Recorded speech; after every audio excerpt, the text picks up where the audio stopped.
Boa noite a todos. Boa noite. Agradecidos a Deus, a Jesus, a vocês que, representados pelo Damião, nos convidou para estarmos aqui. É sempre com muita alegria que nós falamos sobre Espiritismo, doutrina espírita, porque a nossa busca vem desde muito jovem. Eu costumo dizer que eu não saberia viver se não fosse a doutrina espírita. Evidente que lá atrás é muito provável que meus questionamentos, se não encontrassem uma resposta, muitos caminhos podem se apresentar, né? Evidentemente, mas poderia ser um caminho cínico, né? É claro que a dificuldade humana também sempre nos chamou a atenção, então imaginávamos que estaríamos saindo pelo mundo, de alguma maneira nos engajando nessas atividades que hoje são de uma cruz vermelha, de um Greenpeace, coisas desse tipo. Mas fomos salvos pela doutrina espírita, graças a Deus, né? Salvos no sentido assim, de encontrarmos um caminho, muito mais do que isso. A doutrina espírita nos propõe uma libertação. Afinal de contas, filhos de Deus, somos parte da humanidade, a humanidade está espalhada pela criação e nós somos aqueles filhos de Deus que, no uso do livre-arbítrio, nós tomamos algumas estradas equivocadas. Então a humanidade que está aqui está numa escola que exige de nós, né, do que uma escola de provas e expiações. E ela tem, ao longo de um bom tempo, com esta destinação, atendido às nossas necessidades de aprendizado. Agora, evidente que eu não imagino o quanto cada um de vocês conhece, né? Porque muitas vezes na casa espírita, na nossa casa, tem gente que está chegando pela primeira vez, então as nossas desculpas por às vezes tocar em pontos que entendemos fundamentais para essa grande compreensão do sentido da vida, do nosso sentido em estar aqui.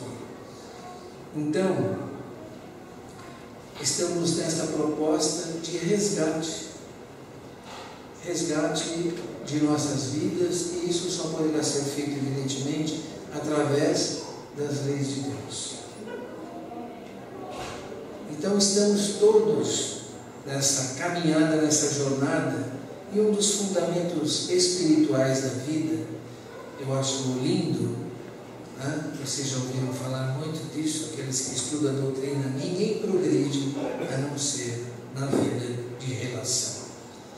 Então, eu sempre digo que o nosso passo, a nossa atitude, por menor que seja, só nós podemos dar.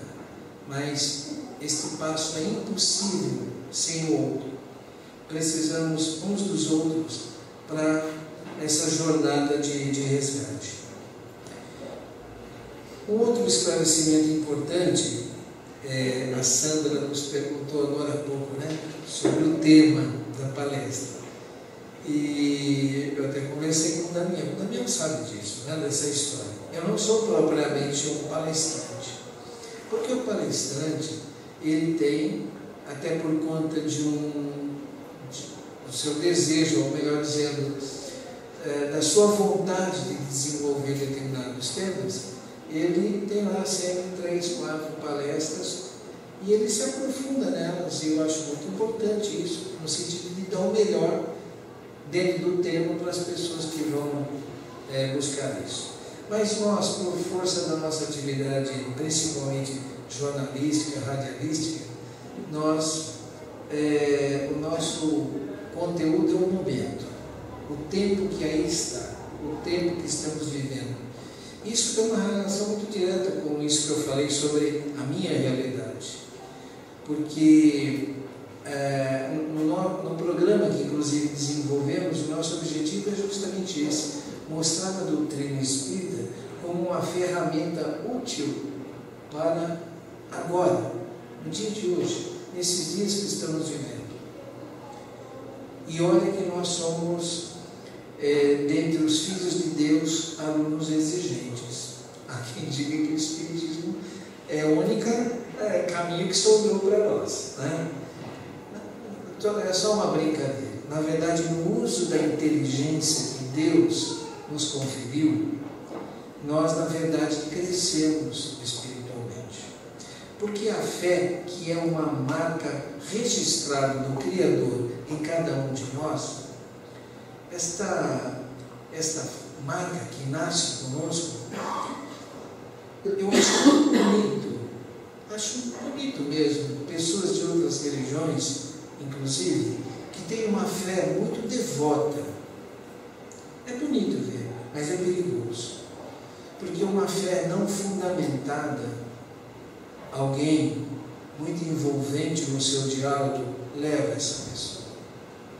Lamentavelmente leva.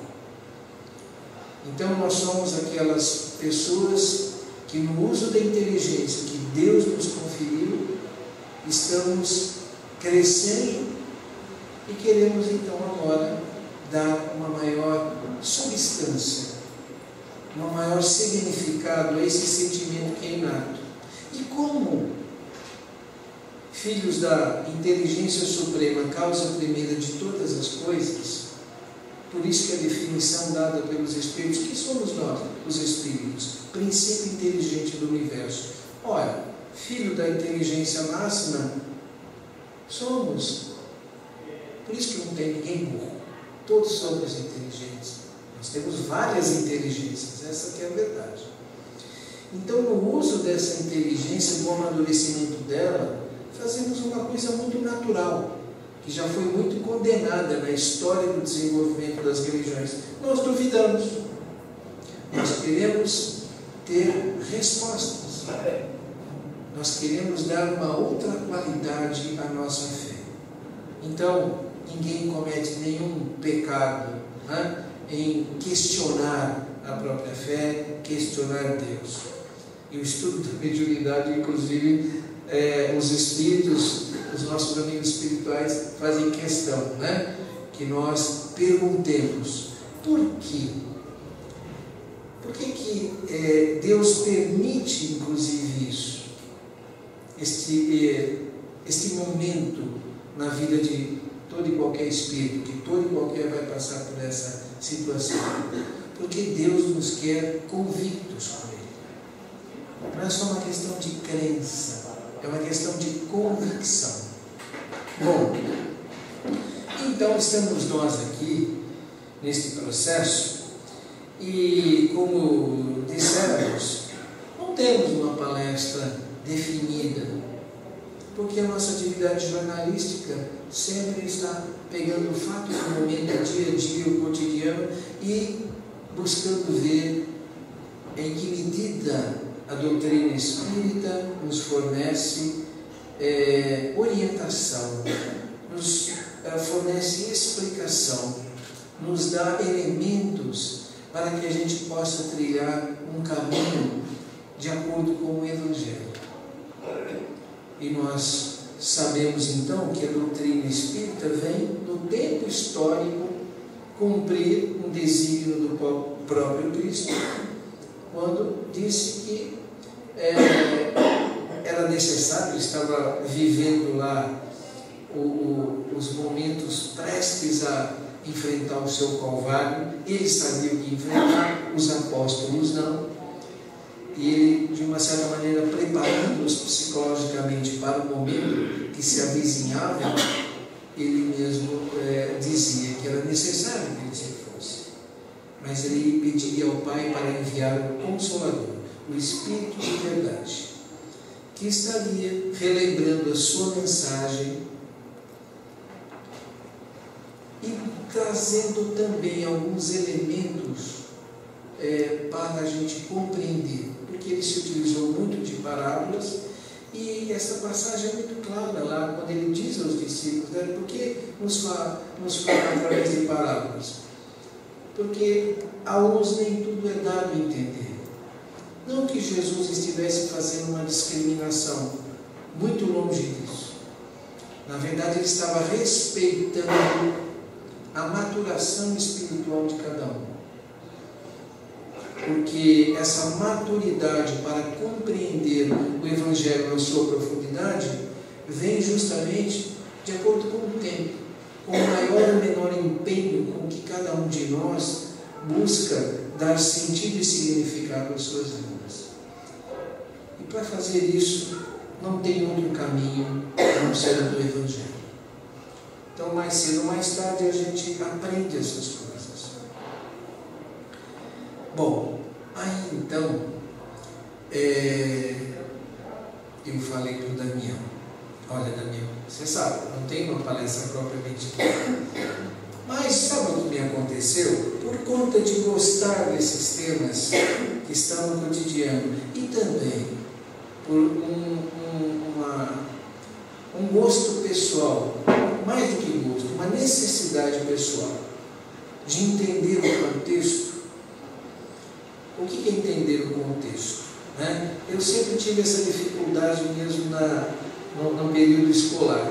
Se a professora vinha me dar determinada matéria, eu precisava entender no que aquilo se relacionava, que sentido fazia, por exemplo, aprender aquilo, com utilidade.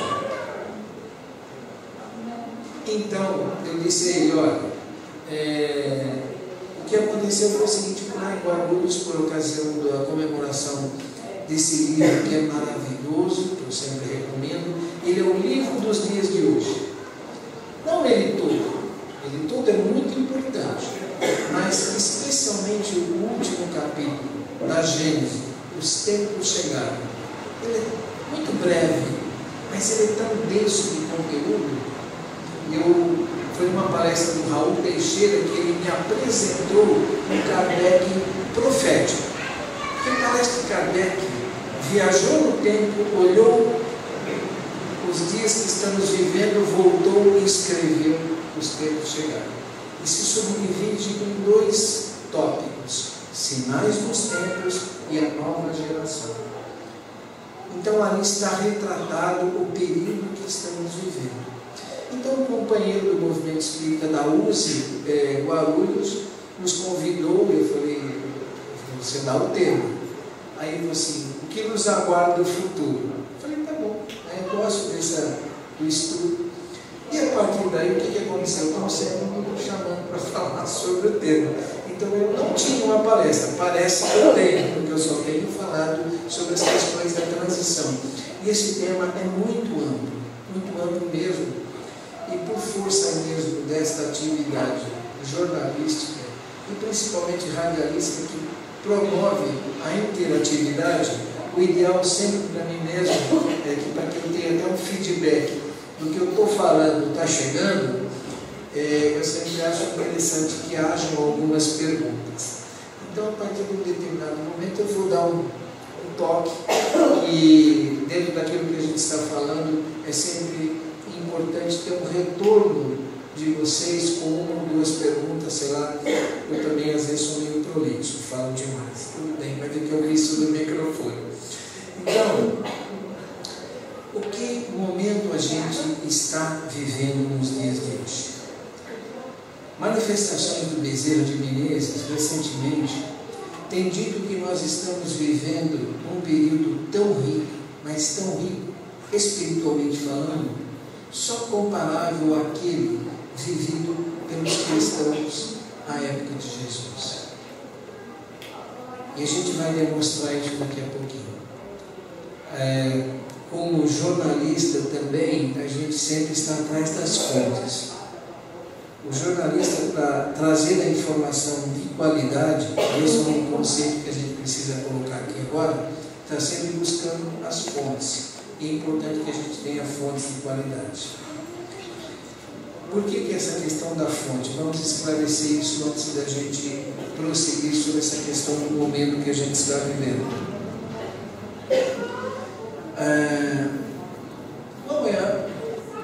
Vamos conceituar essa questão, né?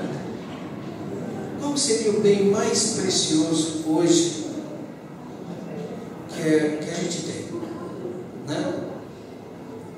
Eu não estou falando de poupança que foi mudada, né?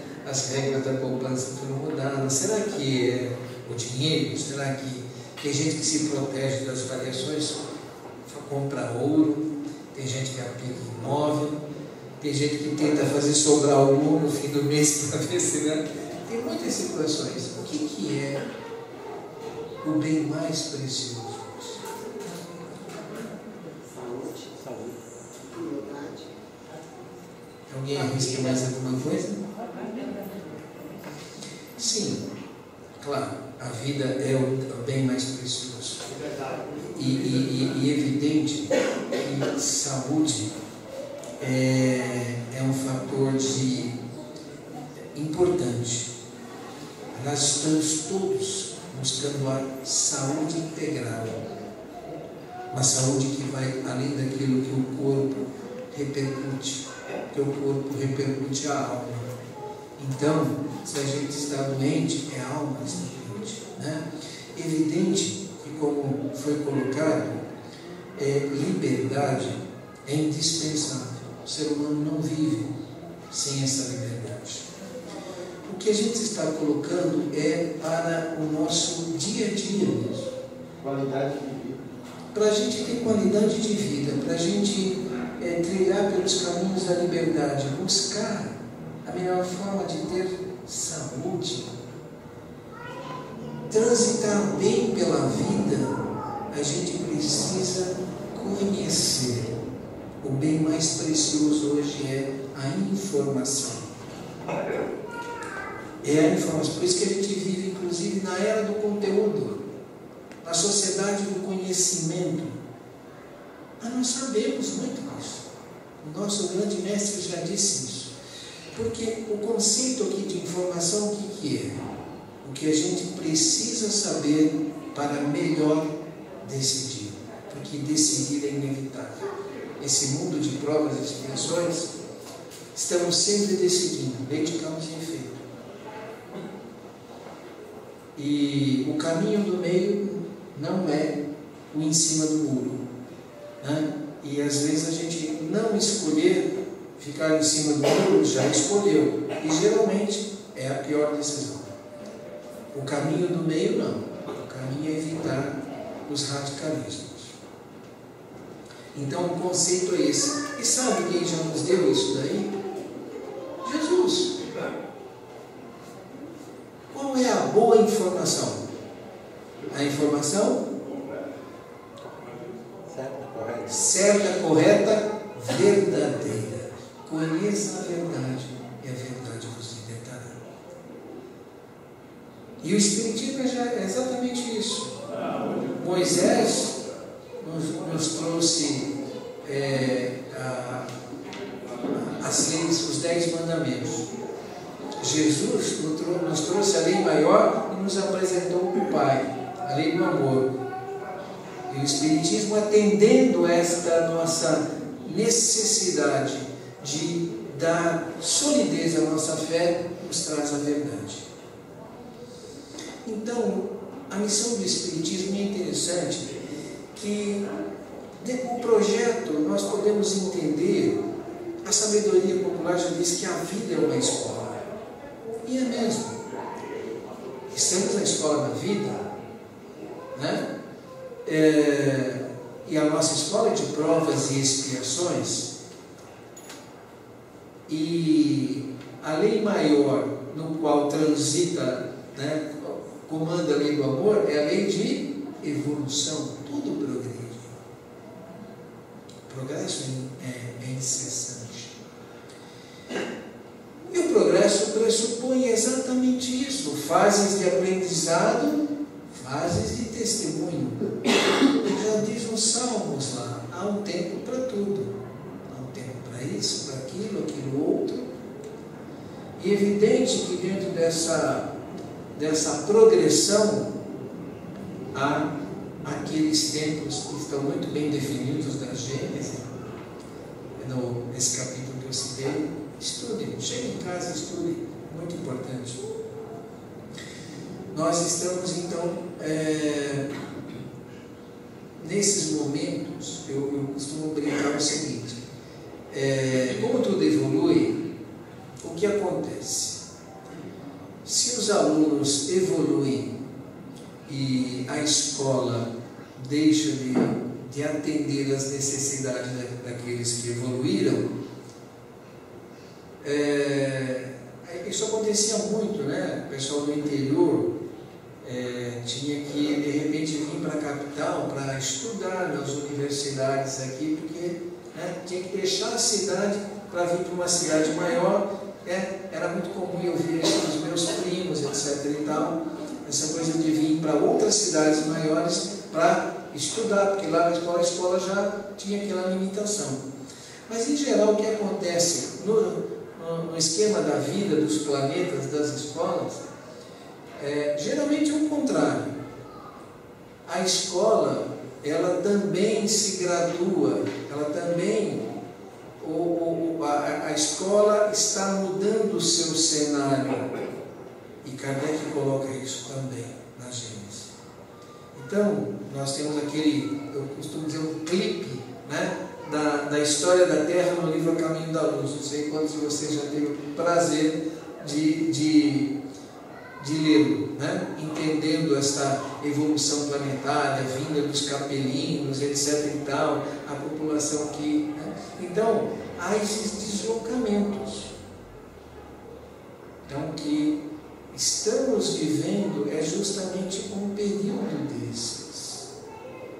Daqui a pouco, daqui a algum tempo, em algum canto do universo, lá, em determinado momento, vai surgir um livro chamado Os Exilados da Terra.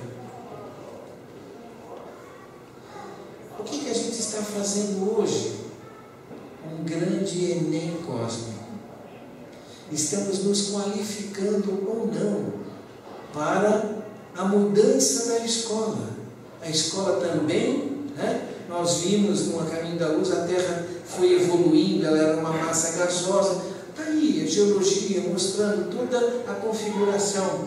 A gente está vendo muitos ainda terremotos, vulcões. A própria escola vai para uma estabilidade maior. Ela terá menos contrastes na sua estrutura, como a gente vê hoje. E ficarão aqui aqueles alunos. E aqueles até que, por mérito, tentaram viver o Evangelho do Cristo. Então, nós estamos, nesse momento, decidindo se continuamos aqui ou não. Por isso, aquela colocação do Bezerra, que eu me referi aqui no início, do momento importante que a gente está vivendo. E é interessante que eu tenho, baseado nas informações que estão chegando de várias fontes qualificadas, atendendo inclusive o critério de Kardec do controle universal do ensino dos espíritos, está inequivocamente definido esse processo de mudança. Inequivocamente definido esse tempo de mudança. Então, precisamos aproveitar esse momento, e a história é essa. Ninguém está aqui, a proposta não é virar santo da noite para o dia. Não é isso. Aliás, a gente desconfiaria muito rapidamente. Ninguém vira santo da noite para o dia. Mas a hora é agora da tentar, todo dia. A gente ouviu falar muito em oração e vigilância. Estamos vivendo tempos em que é indispensável orar e vigiar. Porque estamos vivendo, como diz Kardec, o grande embate das ideias. Ele vai dizer que muito mais do que as entranhas do planeta, que essas revoluções, né, que estão acontecendo, maremotos, tsunamis, vulcões, né? Toda essa agitação climática. Muito mais do que isso, ele falou assim, agora são as entranhas da humanidade que estão se agitando. E Jesus é o sermão profético que está acontecendo. É esse momento que estamos vivendo. Então, vamos, a partir de algumas informações aqui, tentar mostrar para vocês, e é importante que eu registre isso, para vocês sentirem importância a partir das fontes de informação, vamos dizer assim. Diante delas, eu estou fazendo, depois de ler, tirando aí aqueles momentos que a gente está ou na sala de aula, ou atendendo a uma palestra da Casa Espírita que a gente milita sobre o Evangelho, tirando outros momentos, depois assim de estar já lendo paulatinamente, refletindo no Evangelho segundo o Espiritismo, já pela 10ª vez, uma leitura metódica, sem pressa, mas embalada com as informações que a gente tem, é impressionante como algumas palavras lá mostram, inclusive, que o Espiritismo veio para esse momento, especialmente para esse momento. Inclusive, já no prefácio do Evangelho segundo o Espiritismo. Aquela página de abertura é algo assim, motivacional, né? Mas a gente talvez não atentasse. Não sei se vocês se lembram, né? Eu gosto até de imaginá-la, aquilo me dá muita energia, muita força. Diz o seguinte: os Espíritos do Senhor, que são as virtudes dos céus, como um imenso exército que se move desde que dele recebeu a ordem, espalham-se sobre toda a superfície da terra, semelhantes às estrelas cadentes. Eles vêm iluminar a estrada e abrir os olhos dos cegos. Eu vos digo em verdade, são chegados os tempos em que todas as coisas devem ser restabelecidas no seu verdadeiro sentido, para dissipar as trevas e envergonhar os orgulhosos e glorificar os justos. Dissipar as trevas. Vamos pontuar um pouquinho sobre isso, porque os inimigos do Cristo, né, eles se organizam. Nós já ouvimos falar deles. Eles, inclusive, chegam a criar estruturas refinadas de comando. Quem leu Libertação de André Luiz ouviu falar dos dragões. É interessante que, não sei de quantos você já ouviu falar do Luiz Antônio Milheiro Filho, foi um médium lá do Rio de Janeiro. Ele era cego, mas é interessante que no processo mediúnico ele enxergava. Uma coisa muito bonita. Ele tem um trabalho muito interessante, teve na Sociedade Pro Livro Espírita em Braille. E através dele tem uma mensagem interessante chamada Alerta. Eu vou só pegar uns trechos, sempre a necessidade é me referir às fontes. É importante que a gente traga as fontes, né? E é uma mensagem da Sora Maria Teresa. Ela diz aqui: filhos, a vós retorno para mais uma vez transmitir-vos sério aviso de nossos irmãos maiores. Não será necessário falar-vos do caos em que gradativamente mergulha o mundo de nossos dias. Isso é de 90. Porque a espiritualidade superior sempre enxerga no tempo como se fosse amanhã. É a capacidade de ver o futuro, que geralmente a gente não tem.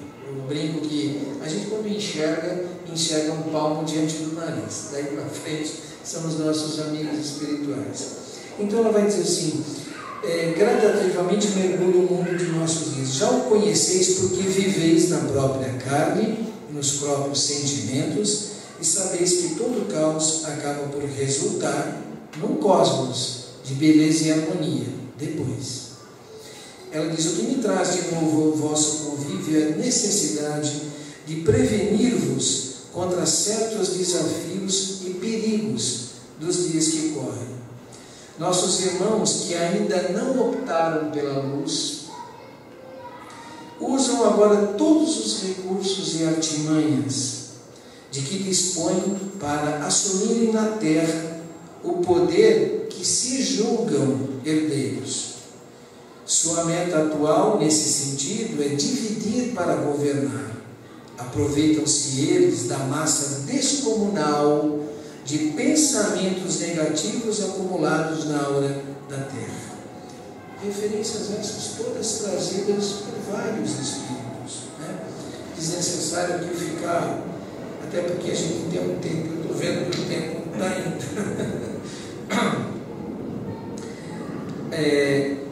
Eu tenho colecionado, eu só trouxe muito poucas, porque não dá, mas eu já venho há algum tempo colecionando as mensagens do Bezerra, mas não todas, mas algumas que ele vai escolher momentos especiais da história do Espiritismo e da humanidade ou do movimento espírita para trazer um recado mais contundente.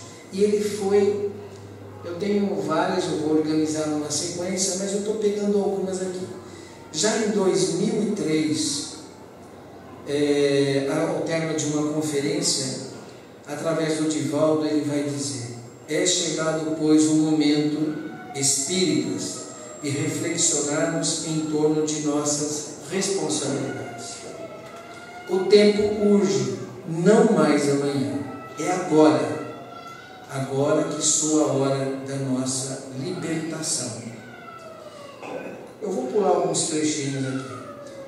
Ele vai dizer em determinado momento aqui: não basta, pois, conhecer Jesus, é necessário entregar-lhe a vida para que ele a conduza, recebendo os filhos do Calvário como irmãos. E ele segue. Tem uma outra em que ele faz justamente, essa já em 2007, quando a gente está comemorando os 150 anos do Espiritismo. E ele vai dizer assim: alegrai-vos, vós que chorais, tende confiança, mantendo o ânimo para seguir sem desalento, voltado para o bem inefável e para o amor incondicional. Eu não dá para me colocar toda por causa do tempo, vou pegar os pontos que eu julgo importantes. Estais informados de como proceder diante de penosas injunções, penosas dificuldades. Não busqueis orientações e diretrizes, porque já tendes no amor o perdão.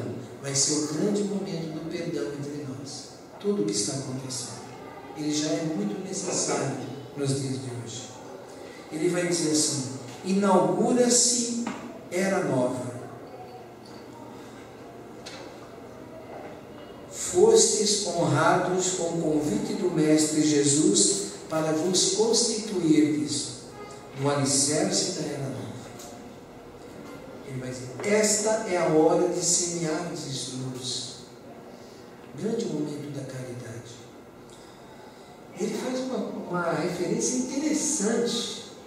Não sei quantos de vocês conhecem a história dos 70 da Galileia, que é o momento que Jesus vai orientar, fazer uma propaganda, que ele chama 2 a 2, manda para os locais, mas diga que eu estou chegando. E ele fala aqui: e depois, como aqueles 70 da Galileia, preparar os caminhos, porque o Senhor está chegando à terra para proclamar a glória do Espírito imortal. Tem uma coisa mais interessante que ele diz aqui ainda: né? Ele vai dizer que, convidado pelos espíritos e espíritas do Brasil para que presidisse este evento, o nobre codificador aqueceu, Allan Kardec, e com as falanges do Espírito da Verdade está conosco. E ele diz: nos acompanhará neste novo ciclo que se abre, até o momento quando o mundo de regeneração se encontre instaurado e instalado na Terra. Tem uma outra mensagem que ele vai dizer assim: cristãos decididos, estamos sendo convocados pelos Espíritos nobres para ser os lábios pelas quais a palavra de Jesus chega aos corações empedernidos. Pegar um trecho mais à frente. Periodicamente, neste planeta de provas e expiações, as mentes em desalinho vitalizam micro-organismos viróticos que dão lugar a pandemias destruidoras. Aquela questão mental que nós sabemos. Olha a importância de orar e vigiar. Neste grande embate das ideias que fala Kardec, nós precisamos tomar cuidado como a gente está potencializando o bem ou o mal. Porque, como diz os Espíritos, o que é a guerra senão a somatória da guerra interior de todos nós? Então nós precisamos começar a estabelecer a paz dentro de nós. E a paz envolve o nosso dia a dia. E é inevitável. A mídia está aí nos colocando, e ela potencializa o absurdo, a agressão, a violência. Então é hora de nós exercitarmos o Evangelho. E assim também nos grupos que a gente convive. Que diálogos a gente está alimentando? Porque a gente está potencializando ou não essas coisas. Ele diz aqui: só o amor, meus filhos, possui um antídoto para anular esses terríveis e devastadores acontecimentos, desses flagelos que fazem parte da necessidade da evolução. Tem uma outra já, em 2009, ele vai dizer: era nova da divulgação do reino de Deus. Você sabe o que é clarim, né? A gente vê as Olimpíadas, a clarinada dá assim, ó, começou, não é isso? É o sentido do clarim. A gente vê nos filmes e tal. Ele diz assim: soam na espiritualidade superior os clarins que anunciam a grande transição. Ele diz: nem tudo, porém, são trevas e sofrimentos, não apenas testemunhos e lágrimas em holocaustos novos, homenageando o Senhor da vida. A misericórdia do amor enseja-nos a madrugada de luz, caracterizada pelo festival de bênçãos. Só estou pegando um trechinho, sabe? Porque o jornalista, ele não quer falar de si, ele quer falar do conhecimento, e ele precisa referir-se às fontes. Ainda em 2010, novas responsabilidades. O século XXI continua guindado à mais alta tecnologia. A gente vive a era da tecnologia, desbravando os infindáveis horizontes da ciência. Antigos mistérios do conhecimento são desvelados. A gente está descobrindo muitas coisas do nosso passado, das civilizações. Não sei quantos de vocês acompanham no fundo do mar, principalmente, estão descobrindo cidades, né? Ele vai dizer uma porção dessas coisas aqui. Mas ele diz: paradoxalmente, os avanços respeitáveis dessas áreas do intelecto não lograram, não conseguiram modificar as ocorrências traumáticas que têm lugar no orbe da Terra na atualidade. Então ele vai de uma maneira muito consistente, trazemos esses momentos. Então, como está lá na Gênesis, o período que vamos entrar agora, dizem eles, marcará uma das principais fases da humanidade. É um movimento universal que se opera no sentido do progresso moral. Porque, gente, nós temos uma tecnologia fabulosa, mas principalmente aquela que precisaria estar à disposição de todos, por conta do quê? Da saúde, como alguém disse aqui, ela se torna cada vez mais inacessível. Essa tecnologia para a saúde virou um grande negócio. Tem companheiros meus que não entendem porque está surgindo tanto trabalho de cura dos espíritos. Eu falei, claro, a gente não consegue ter o atendimento, eles só têm que fazer alguma coisa. Né? Então, ele diz que é o grande momento da nossa decisão moral. E ainda na Gênesis ele vai dizer assim, porém uma mudança tão radical como a que se elabora, não vai se realizar sem comoção. Há luta inevitável entre as ideias. Não sei quantos de vocês acompanham, né, a discussão em torno de Deus. Agora a gente está vendo mais uma tentativa de diminuir a missão do Cristo, né? Essa é uma... Vocês estão vendo a coisa do pergaminho, né? Eles não entenderam, não tem nada demais. Ainda que se Jesus tivesse que assumir que Jesus escolheu, por amor, toda a humanidade, todos os homens, todas as mulheres, cada homem, cada mulher. Se Jesus tivesse que ter uma vida familiar, conjugal, ela não estaria escondida. Então, o que se está vendo aí, não sei quantos de vocês estão acompanhando a reportagem do pergaminho, essa é mais uma tentativa de rebaixar o Cristo. Faz parte desse processo da luta das ideias.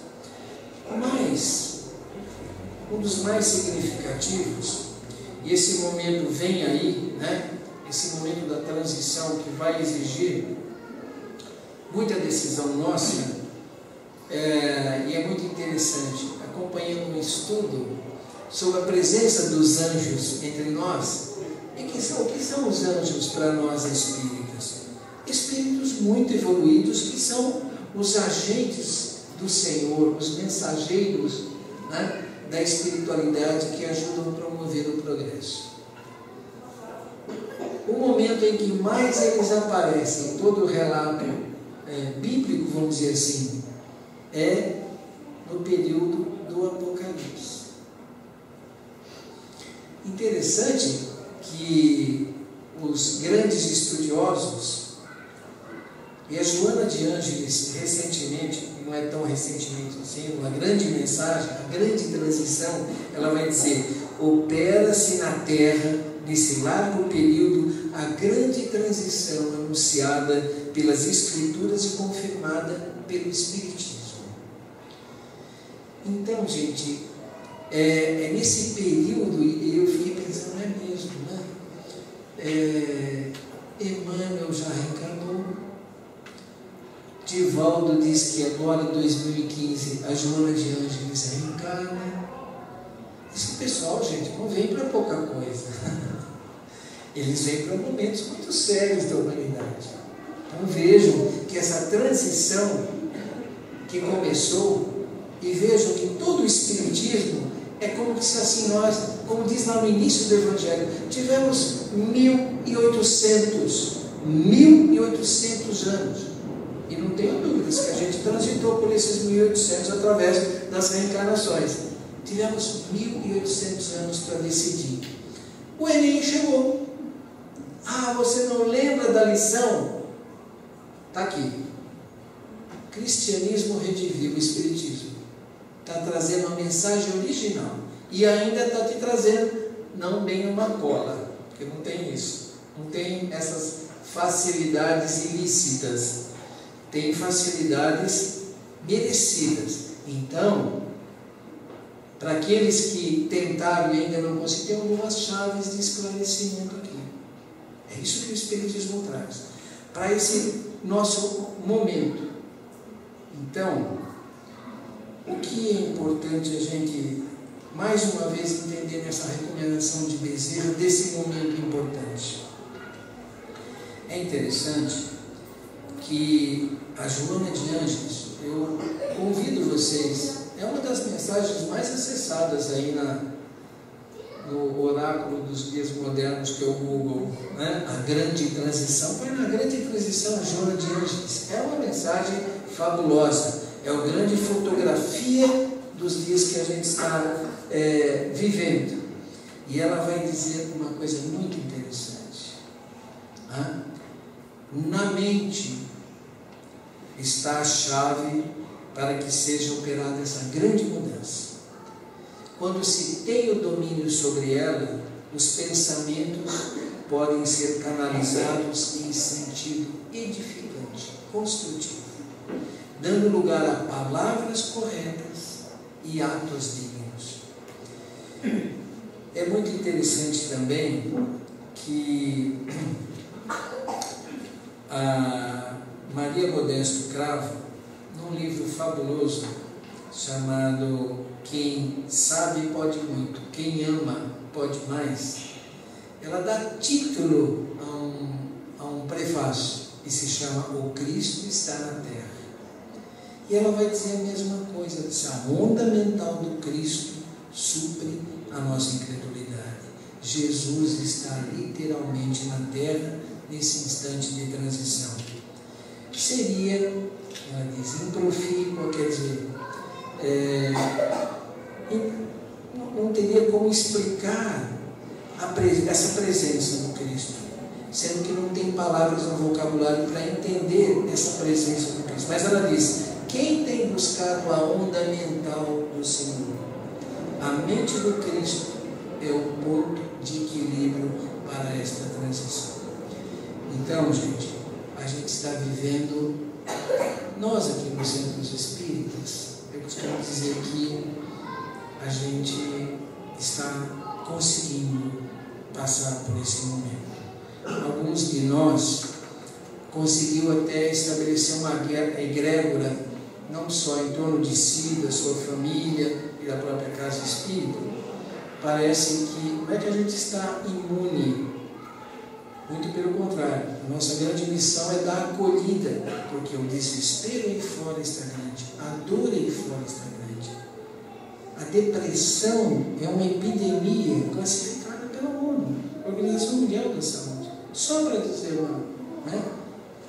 Então, é o grande momento, gente, da nossa qualificação, é o grande momento do Evangelho, é o grande momento da caridade, é o grande momento da solidariedade, da fraternidade, do perdão. Mais do que nunca, nós, espíritas, precisamos orar e vigiar e aproveitar este momento. Este momento é o momento da nossa iluminação, de nós, de alguma maneira, com o Evangelho, sem ele impossível, nós estarmos buscando a nossa própria elevação espiritual, o que nos vai garantir esta entrada no mundo de regeneração. Parece que é no pinga-fogo que o Chico vai dizer que em 2050, 56, já estaríamos no mundo de regeneração. Não evidentemente, como diz o Bacelli, no mundo regenerado. Começando, o que nos aguarda nesse período de transição, né? Vamos orar, porque vocês estão vendo, né? Nós não podemos ser avestruzes e enfiar a cabeça no chão e não ver as coisas. As coisas estão aí, estão acontecendo, mas nessa hora é o grande momento da fé. E nós temos todos os elementos para fortalecermos a nossa fé. Aproveitemos esse momento. Não deixe antes de vocês perguntarem, né? Muito obrigado.